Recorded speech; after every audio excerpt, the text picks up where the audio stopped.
All right, today we are stepping into the kitchen of a materials scientist to really dig into steel's secret recipe.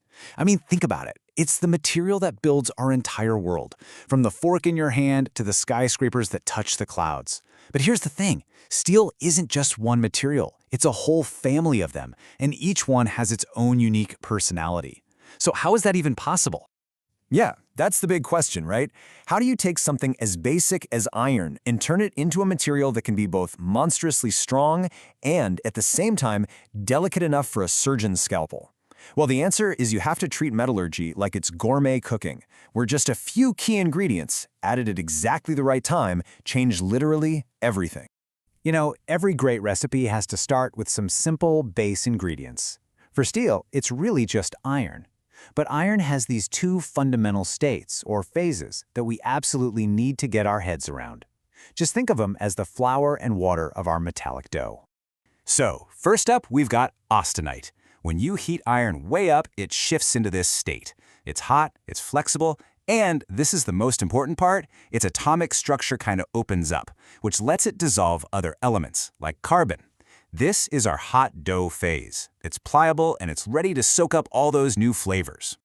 Then, as that iron starts to cool down, it transforms into ferrite. Now, this is the state you're probably familiar with. It's cool, it's firm, it's strong, and yep, it's magnetic.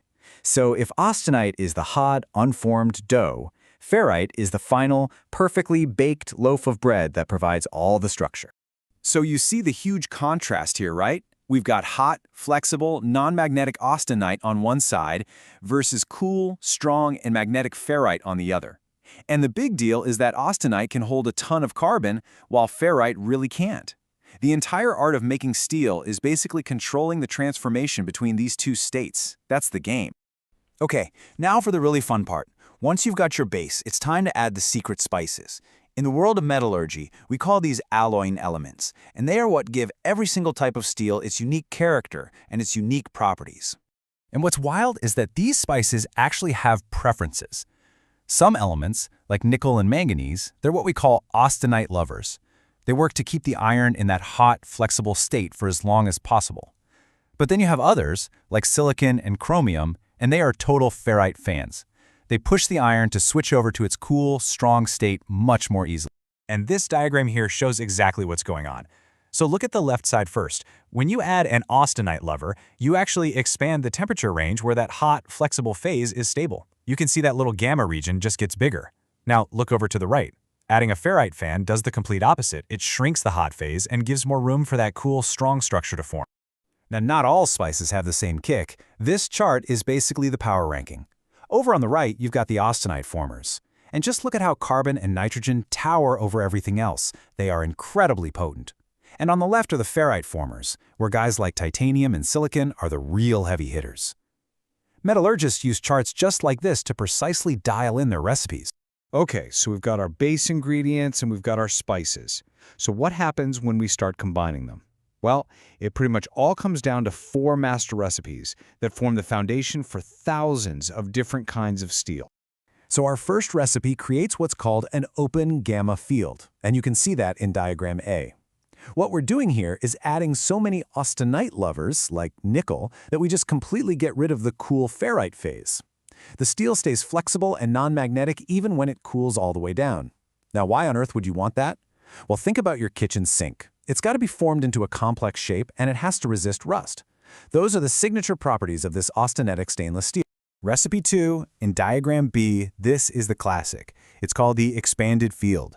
By adding just a little dash of those power hitters, carbon and nitrogen, we expand that austenite region. This gives metallurgists a much bigger window of high temperature to work in, which lets them do things like rapidly cool or quench the steel. This traps the carbon inside and creates an unbelievably hard structure. This is the secret behind most of the super strong steels used for things like tools, gears, and engine parts. But what if you want to avoid that hot phase altogether? Well, that's recipe number 3, the closed field, in diagram C. By adding strong ferrite fans like silicon, the austenite phase shrinks down into this tiny, isolated island called a gamma loop.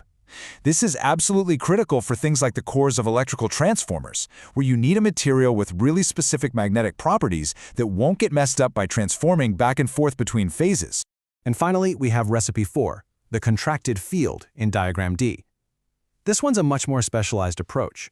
Here we're adding elements that are not just ferrite fans, but they also react with carbon to form these new, incredibly hard particles called carbides. This chokes off the austenite phase and, at the same time, it sprinkles the steel with these powerful reinforcing compounds, and that leads to some really unique, high-performance material. Okay, so we've seen the ingredients, we've gone through the recipes, but what does the final dish actually look like? Let's zoom in, way in, like 1,000 times, and see the beautiful, complex structures these recipes create. This is where the real magic is. Would you look at that? This structure here is called alloy pearlite. It's like a microscopic pastry with these delicate alternating layers of the strong ferrite and those hard alloy carbides. It's this beautiful layered structure that makes the steel both strong and tough at the same time. Now, change the recipe just a little bit, maybe add some molybdenum, and you get something totally different. Here we're seeing these fine, fibrous carbides starting to grow.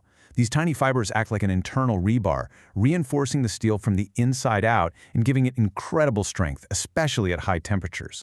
And this is just breathtaking. You add a little bit of vanadium, and you can get this phenomenon called interphase precipitation. You see those tiny dots?